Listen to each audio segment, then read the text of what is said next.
பரிகார ஸ்தலங்கள் பகுதியிலே நாம் நட்சத்திரங்களின் ஆலயங்களை பார்த்து கொண்டிருக்கிறோம். இப்பொழுது மூல நட்சத்திரத்திற்கு உரிய கோவில்கள் தொடர்கின்றது. காஞ்சி மாநகரை பற்றியும் அங்கே எழுந்தருளிருக்கின்ற ஏகாம்பரேஸ்வரர், காமாட்சி அம்மன், குமரக்கோட்டம் முருகன் ஆகிய தலங்களை பற்றிய ஒரு சில தகவல்களை கடந்த நிகழ்ச்சியிலே நாம் பார்த்தோம். இப்பொழுது அடுத்த தலமான நாங்குநேரி என்னும் திவ்ய தேசத்தை பற்றி நாம் இன்றைய தினம் ஓரளவு தெரிந்து கொள்ள விழைகிறோம். நாங்குநேரி என்பது நெல்லை மாவட்டத்திலே இருக்கிறது, வள்ளியூருக்கு முன்னாலே.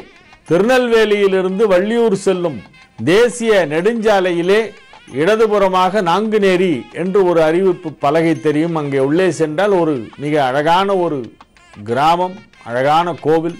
108 திவ்ய தேசங்களிலே நாங்குநேரி ஒன்று.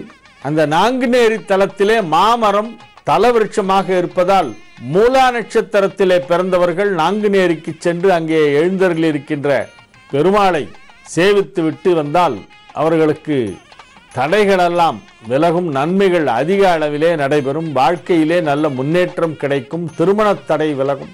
மூல நட்சத்திரத்தில் பிறந்து விட்டதால் யாரும் திருமணம் செய்து கொள்ள முன்வர மாட்டேன் என்கிறார்கள் என்று வருந்தி கொண்டிருப்பவர்களெல்லாம் நாங்குநேரி பெருமாளை போய் தரிசனம் செய்துவிட்டு வர வேண்டும். திருநெல்வேலியிலிருந்து நாங்குநேரிக்கு நேரடியாக பஸ் வசதி உண்டு.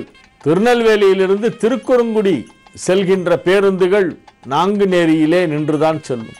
4 ஏரிகள் ஒன்றாக இணைகின்ற இடத்திலே அந்த 4 ஏரிகளுக்கு நடுவிலே அமைந்த ஒரு நிலப்பகுதியாதலால் இது நான்கு ஏரி என்று சொல்லப்பட்டு பிற்காலத்திலே அதுவே மருவி நாங்குநேரி என்று ஆகிவிட்டது.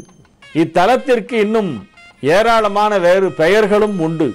வானமாமலை என்பது ஒரு முக்கியமான ஒரு பெயர். திருவரமங்கை, சீவரமங்கை, ஸ்ரீவரமங்கை, தோத்தாத்திரி என்பதெல்லாம் இந்த ஊரின் வேறு பிற பெயர்கள். இத்தலத்திலே மூலவர் தோத்தாத்திரிநாதன் என்னும் திருநாமத்துடன் பெருமாள் இங்கே எழுந்தருளியிருக்கிறார். மூலவருக்கு வானமாமலை என்ற ஒரு திருநாமமும் உண்டு. ஸ்ரீதேவி, பூதேவி ஆகிய 2 தாயார்களுடன் எழுந்தருளிருக்கின்ற தலத்திலே பல சிறப்புகள் எல்லாம் இருக்கின்றன. வைகுண்ட விமானம் என்று இந்த விமானம் அழைக்கப்படுகின்றது. நந்தவர்தன விமானம் என்றும் இதை சொல்வார்கள். தலத்திலே இருக்கின்ற தீர்த்தத்திற்கு சேற்றுத்தாமரை தீர்த்தம் என்று ஒரு பெயர் உண்டு.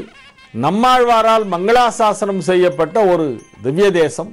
இத்தலத்திலே சடாரி சாதிக்கும் பொழுது அந்த சடாரியிலே நம்மாழ்வாருடைய திருவுருவம் பொறிக்கப்பட்டிருக்கிறது. நம்மாழ்வாரே வந்து நமக்கு சடாரி சாதிப்பதாக ஐதீகம்.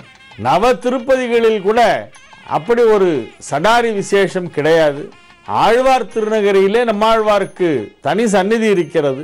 எனினும் சடாரியிலேயே நம்மாழ்வார் எழுந்தருளிருக்கின்ற ஒரு தலமாக இந்த நாங்குநேரி என்னும் வானமாமலை தலம் விளங்குகிறது. இத்தலத்தின் மற்றொரு சிறப்பு என்னவென்றால், கருடன் வந்து தவம் செய்து பெருமாளுக்கு வாகனமாக இருக்கும் வரத்தை பெற்ற தலம் இந்த தோத்தாத்திரி தலம்தான். வினதையின் குமாரனான கருடன் இங்கு வந்து தவம் செய்து பெருமாள் பிரத்யட்சமாகி வரம் என்ன வேண்டும் என்று கேட்டபொழுது எப்பொழுதும் உங்களோடே இருக்க வேண்டும் என்று கருடன் வரம் கேட்கிறார். எனக்கு வாகனமாக இரு என்று கருடனை பெருமாள் வாகனமாக ஏற்றுக்கொண்ட தலம் இந்த வானமாமலை தோத்தாத்திரி என்று சொல்லப்படுகின்ற இந்த நாங்குநேரி தலத்தில்தான். ஆதிசேஷனும் இங்குதான் வந்து தவம் செய்து பெருமாளுக்கு சயனிப்பதற்கு தன்னை பயன்படுத்த வேண்டும் என வேண்டி கேட்டுக்கொண்டு அதன்படியே பெருமாள் ஆதிசேஷன் மீது சயனம் கொண்டதாக புராண கதைகள் சொல்லுகின்றன. ஆதிசேஷனுக்கும் கருடாழ்வாருக்கும் பெருமாள் அனுகிரகம் செய்த ஒரு இடமாக, தம்மோடு இருக்கும் பாக்கியத்தை அருளிய ஒரு தலமாக இது விளங்குகிறது. இத்தலத்திலே இந்திரன் வந்து வழிபட்டு பேறு பெற்றுள்ளான். காட்சி கண்டவர்கள் இந்திரன், பிரம்மா, ஊர்வசி, திலோத்தமை, கருடன், ஆதிசேஷன், சிந்து நாட்டு அரசன் ஆகியோர் இத்தலத்திலே வந்து பெருமாளை சேவித்து பேறு பெற்று காட்சி கண்டுள்ளனர். இத்தலத்திலே நிறைய சிறப்புகள் எல்லாம் இருக்கின்றன. இது ஒரு ஸ்வயம்பக்த கஷேத்திரம். ஸ்வயம்பக்த கஷேத்திரம் என்றால் தாமாகவே தோன்றிய தலம் என்று பொருள். ஸ்வயம்பு என்று சொல்கிறோமே, இந்த ஸ்வயம் வியக்த கஷேத்திரம்.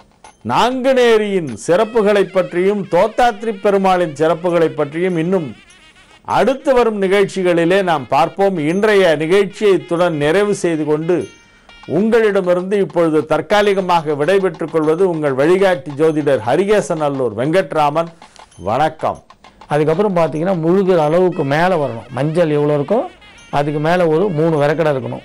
இந்த தண்ணி இருந்து அப்படியே அது வாயை வந்து கட்டி களிமண்ணால் மூடி வச்சிட வேண்டிய அசையாமல்.